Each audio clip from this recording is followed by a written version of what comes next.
Magandang araw sa atin lahat mga kababayan, saan man panig kayo ng daigdig naron. Dito na naman tayo sa another episode ng ating vlogs, Badong Aratelis po. Live na live po tayo. Pag-uusapan natin ngayon, ito po, lubog na po ang buong Pilipinas. Pero wala po yung pa-hashtag nasa ng Pangulo. Kakaiba po, no? Namimiss natin yung 6 years ni Tatay Digong na pag may mga bagyo, may mga sakuna, yung mga dilawan, namimiss ko rin yung mga hashtag, nasa ng Pangulo. Tapos nakikipag-unahan si Lenny sa pagpunta ron sa mga nasakuna, di ba? Ayan yun eh. Pag-usapan din po natin, ito po yung mami po ni Paulo Tantoco. Nagsimulan, binasag na po yung katahimikan, no? So, ramdam mo yung sakit sa isang nanay, no? Nung sinapit ng kanyang anak. At, yung,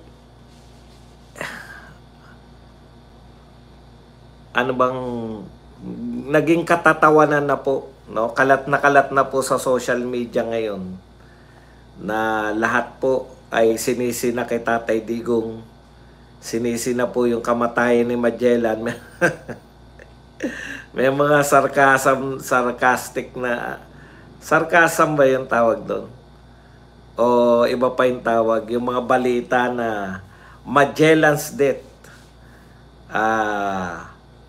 Yung dahilan, no, ng kamatayan ni Magellan ay si Tatay Digong. Si Ninoy Aquino ang nagpa-assassinate si Digong Duterte.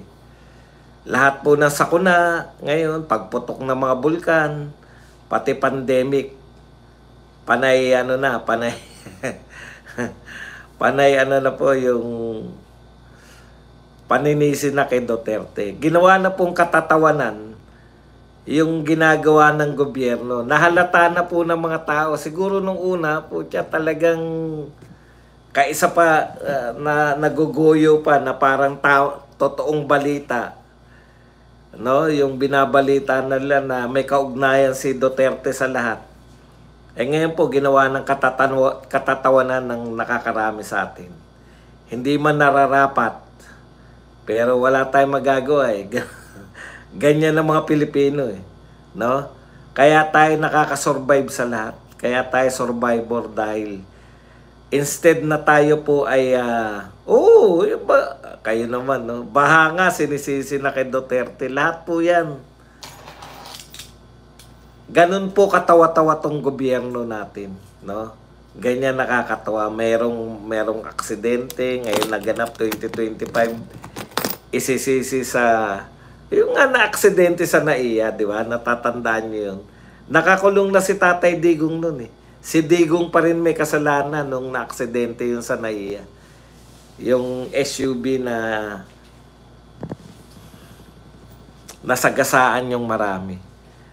Tayo as a nation, masayahin po tayo eh. Nakakakuha po tayo ng katatawanan sa mga bagay na sa ibang bansa no, yung talagang kilos protesta na napakalaki na. Lahat po, sinisisihan kay Tatay Digong, maniwala po kayo. Isa-isahin po natin yan. Yan po mapag-usapan natin, pero bago yan, kung bago ka pa lang dito sa ating channel, mag-subscribe ka na. Dahil ito lang ang tanging channel na may kinikilingan, may pinapanigan, una sa balita, huli sa impormasyon, kaya ano pang hinihintay nyo? Pindot na, okay. Other side naman po, no, matapos po natin libakin, matapos po maging bahagi po ng si Paulo Tantoco, ang nasirang si Paulo Tantoco, naging bahagi po ng, yun nga, no, na naging bahagi siya ng ikagagalit natin sa First Family, di ba? Dahil sa pagiging bahagi niya ng entourage. Pero yung other side naman po, yung other side naman din po nung trahedya na to, may pamilya po nagmamahal sa kanya. Lalo na yung kanyang ina. No? Pakinggan po natin yung sinabi po ng kanyang ina. Media will magnify the drug use in order to create drama, even if it is add to the misery and grief that our family is already experiencing. And even if it assassinates the character of the good person that is Pawi, their intention is more malicious that it is to convey the truth. Yan. May katotohanan naman po. The media will omit the fact that Pawi was a very good person who very positively improved lives through his work and lifted the lives of the poor and marginalized. You all love him and you found him so humble, endearing, and caring even amidst his weaknesses. So ipinagpapalagay ko yung weaknesses na sinasabi ni Mami Tantoko, yung paggamit niya ng droga, no? Yun na nga, ako saksi ako dyan eh. Sabi naman sa inyo, naging guest po namin si Paulo. Actually, hindi lang po siya guest, no? Naghanap po sila, parang isa po sa activity. Activity po ng AIM, yung Asian Institute Asian Management Institute. Basta eskwelahan po yun para sa mga executive. No, yung mga executive po, karamihan po ng mga pamilyang mga munyaman dyan, no, para mag-aral sila ng parang graduate school yan na para sa exclusive para sa mga executive ng sari-sari kumpanya, executive ka ng ano, no, para paano magpatakbo ng organization. Ngayon, pare-pareho silang mga negosyante. Siyempre, bago sila makagraduate, meron po silang naghahanap po sila ng community na matutulungan. So, naging estudyante ko yung yung isang kaklase ni Paulo. So, tinawagan ako, "Sir, baka may mare-recommend kang community na matutulungan namin." Kasi yung mga magkakaklase nga sila, yun yung pinaka-thesis nila. Magkikreate sila ng parang trabaho sa komunidad, ganun. Di, syempre, sinamantala ko na, alam mo na mga utak natin, bakit pa kayo maghanap ng community? Samantalang itong eskwelahan, parang community na rin to. So, isip kayo ng mga project nyo rito. So, yung isang estudyante, ang naisip niya, yung yung kinakailangan lang may connecta sa community. Sabi ko, kaya ko na i-connecta yan sa community. Nag-sponsor siya ng taniman, no? Asian Institute of Management, ayan. Yung magtatanim doon sa eskwela, tapos lahat ng aanihin ibebenta ng mura sa community. Mag-hire kami ng community, taga-community na magtatanim. So, may trabaho. Tapos yung aanihin, ibabalik uli sa community. Parang ganun. So, magtatanim uli, tapos sila magbebenta ng mura. Parang ganun yung isang project. Di, syempre, tumulong na ako rin sa pagbibigay. Ano sila kailangan nila ng community. May pera sila, meron silang kakayahan na magproyekto. Tapos si Paulo, ang sinuggest ko naman, mag-ano ka na lang, kasi meron kaming FBS Food and Beverage. So wala kaming kusina. Yung kusinang talagang yung kompleto gamit.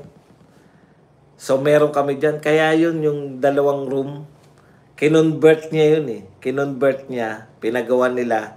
Ginawa talaga nilang kitchen. Tapos kompleto gamit, kompleto yung mga donate lahat ni Paulo. Paulo Tantoko, kompleto lahat ng gamit, mga lahat ng panluto, may oven pa, tapos may mga ref, pati table, yung talagang yung naging ano talaga, yung laboratory talaga na kumbinyente yung mga bata, basta kompleto. Mula sa lutuan, kutsilyo, pati mga oven, kompleto yung binigay ni Paulo Tantoco. 2 room kinonvert niya na kitchen ng eskwelahan. Parang doon na magluluto yung mga bata. Yun yung magagamit. Siyempre, wala na ako ron dahil retirado na ako, nagbablog na ako. Tama itong sinasabi ni Mami, no? Alalahanin natin itong mga tao na to. Yung kabutihan naman nila. Hindi ko malayo sa isip ko na magiging na gumagamit. Hindi ko alam, 8 years ago, baka hindi pa siya, no? Batang-bata. Tapos para naman may ano kami, kinuha na namin siyang guest speaker ng aming graduation. So guest speaker namin yan ng graduation, si Paulo Tantoco.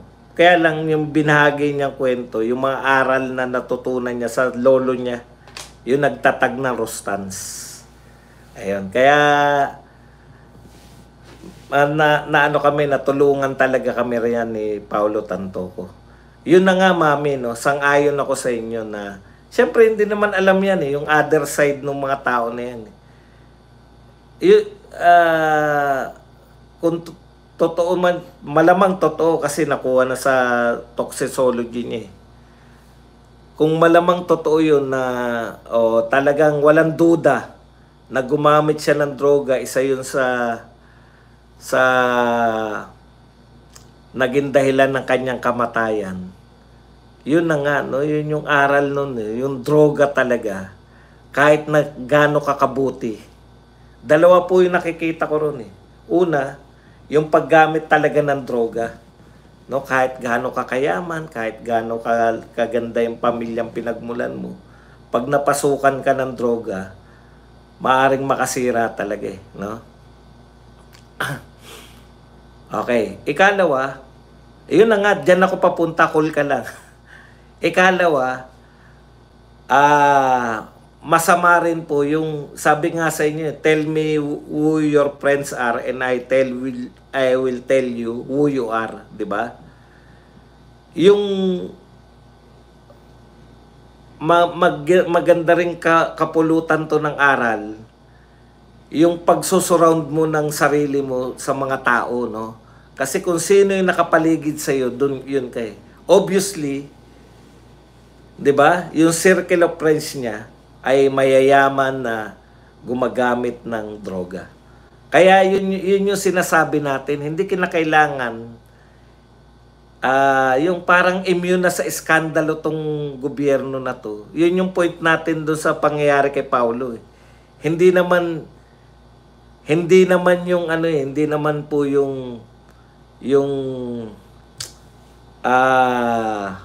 may direkta. Wala naman po nagsasabi na siya yung sige, singutin mo to kung hindi mo sisingutin to. Wala naman pong gano'n, no? Wala rin nagsasabi na siya yung nagdala ng droga. Si First Lady yung nagdala ng droga, 'di ba? Wala naman po eh. Ang point lang doon, yung circle of friends mo, yung mga kasama mo, 'di ba? Pinaghihinalaan ka na nga. Tapos na po tayo kay Paulo. Yun eh. Yung umiwas kayo sa mga tao na huwag maging bahagi ng buhay nyo yung mga tao na drogista kasi masisira buhay nyo. Tama yung paulit-ulit natin narinig kay Tatay Digong. Huwag nyo subukan dahil masisira ang buhay nyo. Yun yung point natin, parang pinalalabas pag nagsasalita si Auntie Claire. Fake news kayo. Kasi wala namang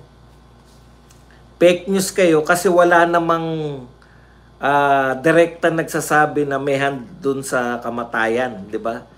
Pero yung pagtatanggi nyo na hindi siya entourage, yung pagtatanggi nyo na parang wala siyang kinalaman dun sa pagpunta ninyo dun sa US, malaking ano po yun sa pagkatao ng mga tumatanggi. Di ba? Bakit nyo biglang sasabihin na hindi nyo kasama sa entourage? Ibig sabihin, kahit pala may mga PSG, kahit pala may mga bantay, pwede kayong pasukan ng mga tao na hindi naman nararapat doon. Hindi nyo naman talaga kasama. Pwedeng naroon lagi sa buong activity nyo kasama. Ayun po yun, yung sa pagde-deny. Kasi yan ang nga binibintang sa inyong first family o first couple na gumagamit kayo. O, di ba? Yan na nga yung issue nyo. Noon pa, before pa mangyari tong kay Paulo. Yan na nga yung issue sa inyo. Tapos, mababalitaan pa na kasama nyo na OD. Tapos, ayaw nyong sabihin na dapat parang fake news ka pa pag inugnay kay First Lady. Parang hindi naman makatarungan yun sa mga katulad ng mga media at mga social media na binubuo ng mga chismoso-chismosa. Okay. Isa pa po sa mga, nasabi ko na kanina, no? Ginawa na po nating katatawanan. Naging katatawanan na po yung pagpipilit ng gobyerno na to na lahat ng sakuna, lahat ng krimen, ibintang kay Tatay Digong. Yung una, yung mga pogo pa, nabubuisit pa tayo, you know? Yung war on drugs, galit tayo. Bakit? Hindi naman masama yan. No? Pinasama nila. Pero yung dinagdag yung pogo, dinagdag yung drugs. Imagine, pinagbibintangan nyo na yung war on drugs ni Tatay Digong. Tapos, at the same time, pinagbibintangan nyo rin siya na drug lord. Lord of all drug lords. Parang imposible na doon pa lang Pero ngayon, 2-5 na po, may aksidente sa NAIA, may mga namatay. Duterte, may kasalanan yan. Mayroong yung San Juanico, pinabayaan ni Duterte yan. Lahat po, lahat. Ngayon, ang latest, yung Dolomite, ang may kagagawan kung bakit bumaba sa Maynila. Buong Pilipinas po ba may Dolomite? Sa Maynila. Dolomite Beach. Sa buong Pilipinas po may baha ngayon.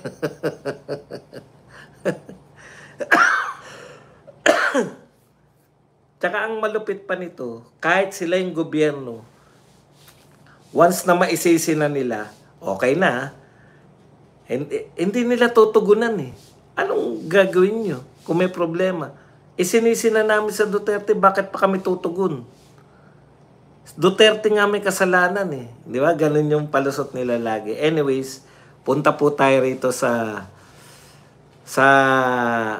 natural nating ginagawa. Balikan lang po natin, nung panahon po ni Tatay Digong, ganito po yung pangyayari tuwing may ganyan. In fairness naman po, kahit po ganun yung mga dilawan, nung panahon na yun, kasi si Tatay Digong, working president, bago pa may bumagyo, naka-set up na yan. May mga relief goods na sa mga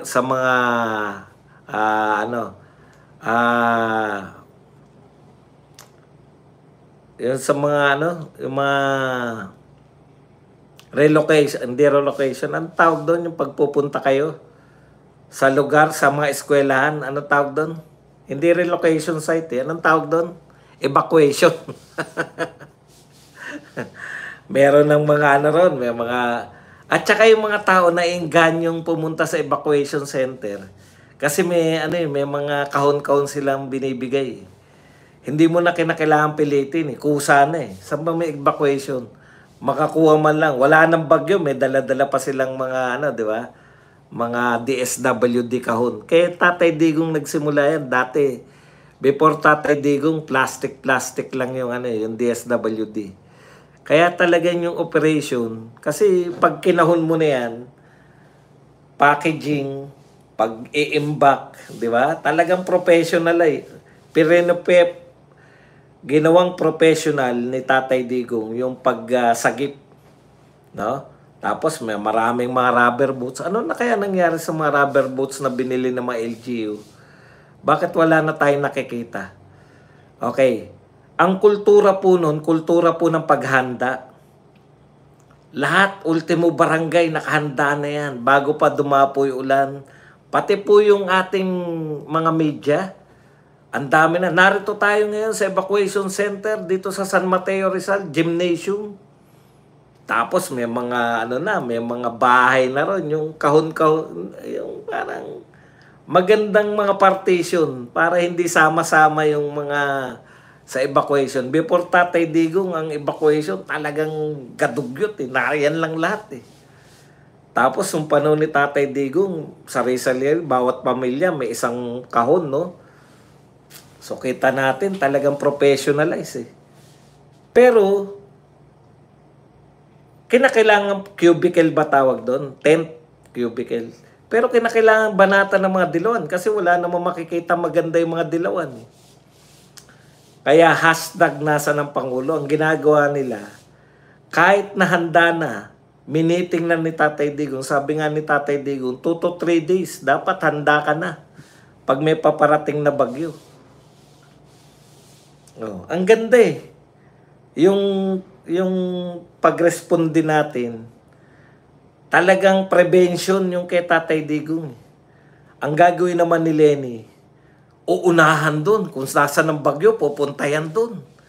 Tapos magtututuro. Iabalahin niya lang yung mga busy ng mga pulis at So sama-sama nun, pulis, AFP, very busy po sa mga rescue. Wala pa pong rescue, nakahanda na sila mag-rescue. Tapos si Lenny naman pupunta doon sa area, no? Lahat ng may bit-bit ng mga reporter. Lahat ng reporter nakatuntong dun sa tuyong lupa, siya lang mag-isa nakalusong sa baha. Photo ops na. Tapos yung sabay-sabayan eh. Bigla magpo-post na ngayon yung pag naroon na si Lenny, kasama sa picture ni Lenny, yung hashtag nasa ng Pangulo. Yeah? Ayan yan eh. Kaya nasanay na tayo na tapos magmimim sila na si Duterte tulog pa. O, di ba? Hashtag nasa ng Pangulo. Very alive yung pagtulong. Kitang-kita mo mula barangay, lahat ng LGU, lahat ng mayor na busy talaga. Pati po yung media natin, nag-uunahan po yan sa GMA7. Papunta na po rin yung truck ng GMA7. Punong-puno na relief goods. ABS-CBN na Kapamilya Foundation. Papunta na riyan. Ngayon po, totally wala eh, no? Talagang wala ng hashtag nasa ng Pangulo. Yung mga dilawan, tinamad na rin eh. Antindi noon po talagang sa disaster response po. Binabalita ang mga mayor na laman ng mga telebisyon, laman ng ito, ganito. Si Yorme lang nakikita natin eh. Parang balik tayo na kanya-kanya po. Sige, pag bumaha po sa inyo, kanya-kanyang ligtas. Swerte pa rin talaga eh. At ang masakit pa po nito, no? Habang busy po yung mga tao na iligtas ang sarili. Kanya-kanya na lang ngayon eh. Wala na po naghahanap sa Pangulo. Sasabihin nyo, di ba maganda yun? Hindi po maganda yun. Kumbaga, natanggap na natin, bakit pa namin hahanapin niya? Wala na masilbi yan. Alam niyo po yun. Wala na naghahanap sa inutil na Pangulo. Nasaan ba si BBM ngayon? Wala na kaming pakialam. Hindi na nga namin nasusubaybayan. Nasa US ba ngayon? Wala nang nangingialam. Ang gusto na lang ng tao talaga, matapos na yung termino. Give up na eh. Dati mga pawasan na. Bakit wala pang sinasabi? Ngayon po, wala na. Pati po yung mga kulay dati, di ba, alam natin na orange, yellow, rainfall, ano meaning nun? Pucha, nakakapaganda eh. Ang mga Pilipino po ngayon sanay na walang presidente. Hindi na naghahanap eh.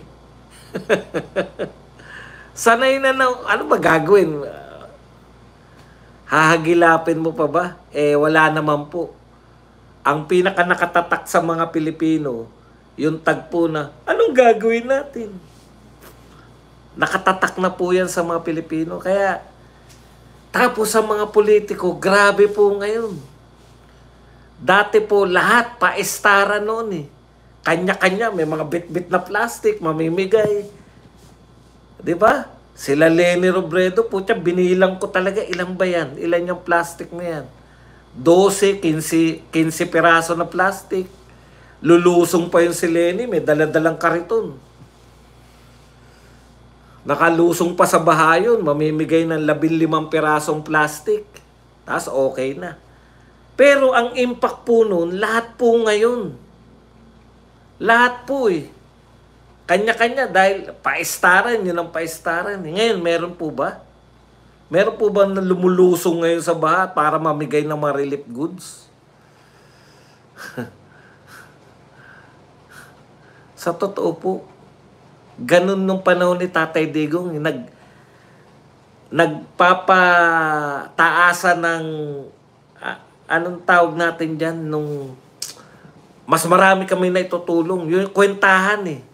Nagkukwenta, ano nagawa nyo? So si Leni narito na sa baha. Namigay na ng masupot-supot. Tapos sasabihin naman ng mga Duterte, kararating lang pala niyan eh. Kahapon pa yung mga relief goods naroon sa mga evacuation center eh. Nagpapagalingan ng pagtulong. Ngayon wala na eh. Meron ba nagpapagalingan ng pagtulong ngayon? Pati media wala eh. Habang nakalubog po ang Pilipinas sa baha, busy po ang mga politiko. Ano po, saan po sila busy?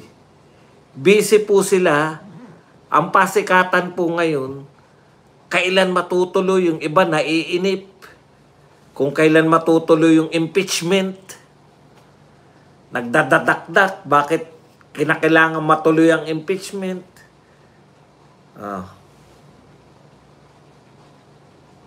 At higit sa lahat, habang nakalubog po ang Pilipinas, gustong paimbestigahan na ang dahilan ng pagbaha sa Maynila ay dolomite.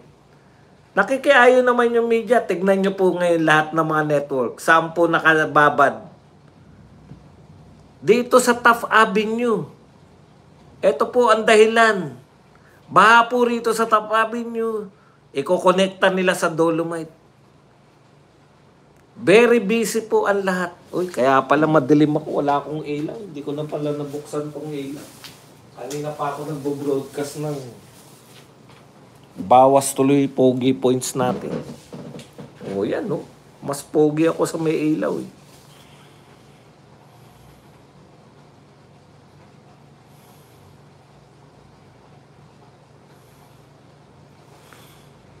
Ang lakas ng ulan. Tignan nyo po. Di ba? Walang naghanap sa Pangulo. Tapos, ang mga politiko natin, dati nagpapaestaran yan eh. Yung abot-abot ba ng ano po, kahit DSWD nga eh. Si Leni nga, DSWD nasa background eh. Okay lang yan. Walang problema kay Tatay Digong yan. Ang importante yung kultura na pag may bagyo, lahat ng politiko tumutulong. Putya ngayon ng mga politiko, pa-presscon pa rin eh. Dapat imbestigahan tong dolomite kasi ito nagdudulot ng baha. Putya, una magagalit ka pa eh, no? Pero pag nakita mo na tinatapatan na lang ng iimbestigahan din ng pagkakadawit ni Tatay Digong sa Ninoy Aquino Islay.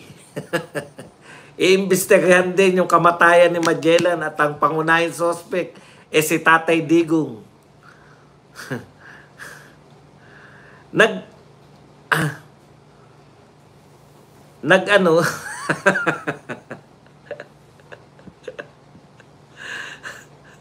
Sabi ni Philip San Pedro, Boss, Bonjing, bet wala ka na sa boxing. Ha ha ha.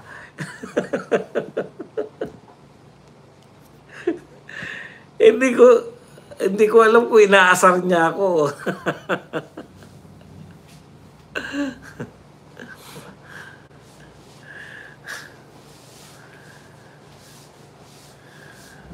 mga krimen na isisisi kay Tatay Digong.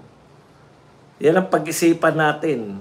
Di ba? Yung ICC, mag-press con tayo, kahit po, alam nyo noong panahon ni Tatay Digong, may usapin man at wala, tigil muna yan. Lahat muna tayo, focus, kanya-kanya po. Mga nakasakay sa rubber boat, may mga naka-helicopter. Si Tatay Digong naka-helicopter, pinapakita yung tinitignan kung gaano kalawak yung disaster. Ngayon po wala eh. Hindi nga natin alam, nasa US ba si BBM o nasa Pilipinas? Wala na tayong pakialam. Ganun din naman. Sa isip siguro ng Pilipino, ba't pa namin hanapin yan? Mabubwisit pa kami pag nakita yan at naghanap na, anong gagawin natin?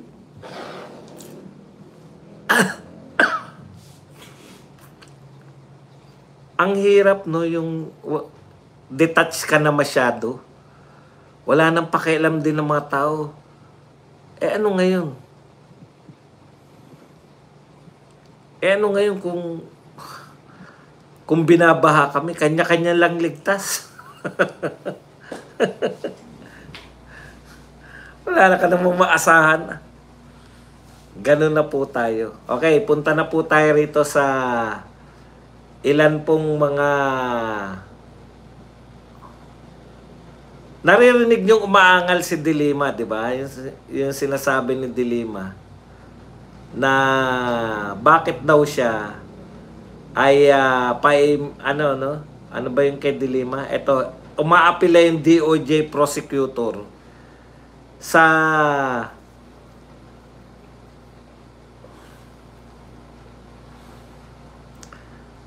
pag-acquit kay De Lima. May mali daw.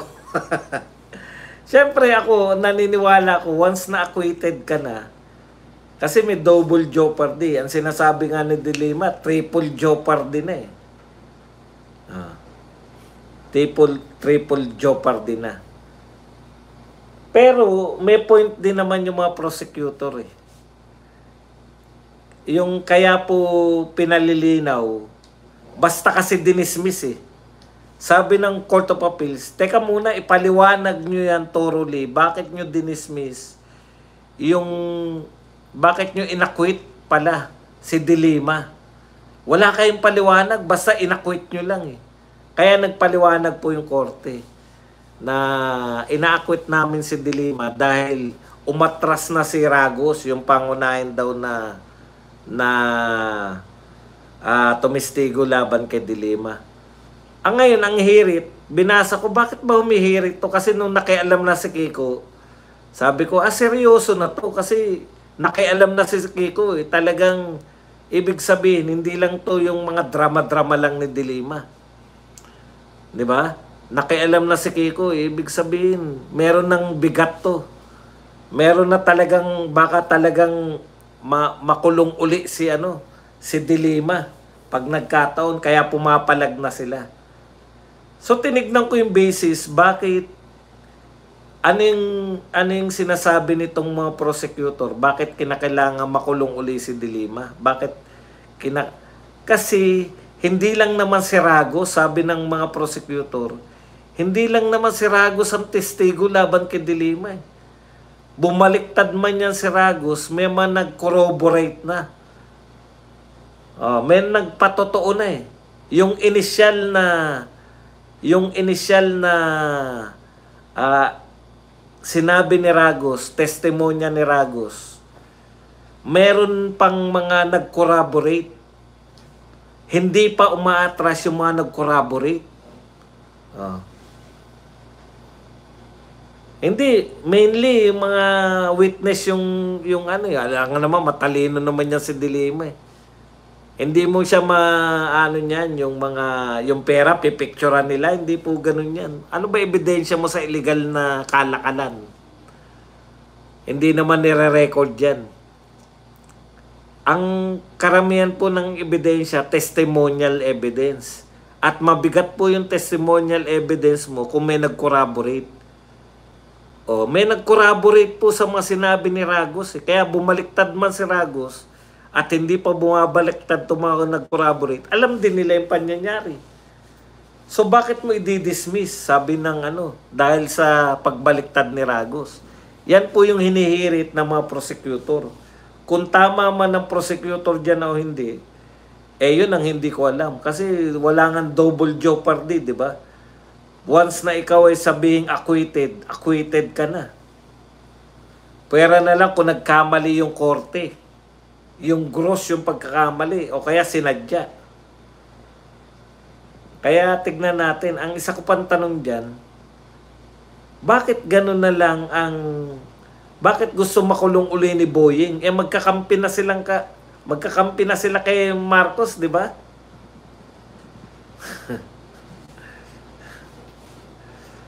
Ano kaya ang dahilan? So, subaybayan po natin yan. Okay, meron pa ba? Teka lang, bago kayo mag-question and answer, baka meron pa tayo ritong hindi na talakay. Ayan, no? Dati pag may sakuna, lahat ng LGU, AFP, PNP at lahat ng politiko kasama media, kanya-kanyang tulong sa mga nasasalanta. Ngayon, ito maganda. Okay, sinagot ng dating non-retired Major General Romeo Pocis. Philippine Air Force po ito. Yung sinabi ni Tariela, our actions are not driven by blind alignment with any foreign power. We are standing up for what is rightfully ours as Filipinos have very right and duty to do. Yan po, no? Hindi raw po dahil kumakampi tayo sa Amerika. Ayaw pang tapatin. Ito naman po ang sinabi ni Pocis, General Pocis. Are we truly defending our sovereignty? Or are we unknowingly offering ourselves as common fodder for someone elsewhere? Yung yung tayo po ba ay totoong pinaglalaban natin yung ating soberenya laban sa China? O tayo po ay hindi natin alam na nagiging pambala tayo sa kanyon ng iba pang no? Parang tayo, yung proxy war. Pag-isipan po natin, ito po, hindi na po ito matatawag na pro-China. Dating general po yan ng AFP. Si Major General Romeo Pocis. Yun po ang problema ang hinaharap natin ngayon. Baka tayo ay gagawin na tayong pambala sa Taiwan. Kasi ang alam ko, etong mga EDCA sites, nilalagyan na ng mga missile na, di ba? Kung dyan na po magmumula, talagang hindi na po tayo makakaligtas. Pag nagkagera po ang Taiwan at China, at tayo po ay hindi nag-neutral, nangialam tayo, ang dali lang po natin, tandaan po ninyo, sa ito pong mga newest war sa Israel, nakita natin yan, Iran, nakita rin natin yan dito po sa sa Russia at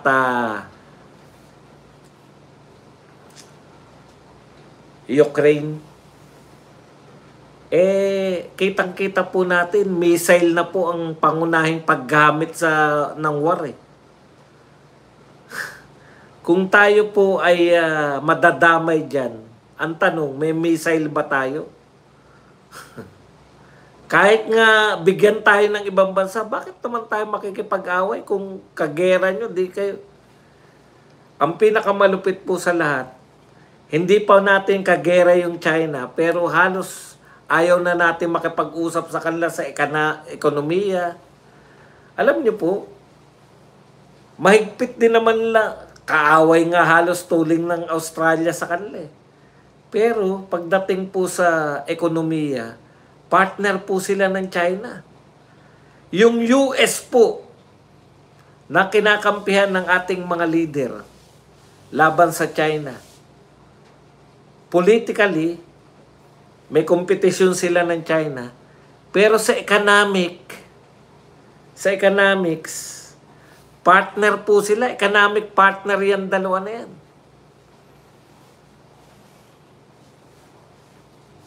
No? Ang point ko lang po, pwede po tayo magkaroon ng sigalot with China politically. Pero economically, dapat nakikipag-ano tayo.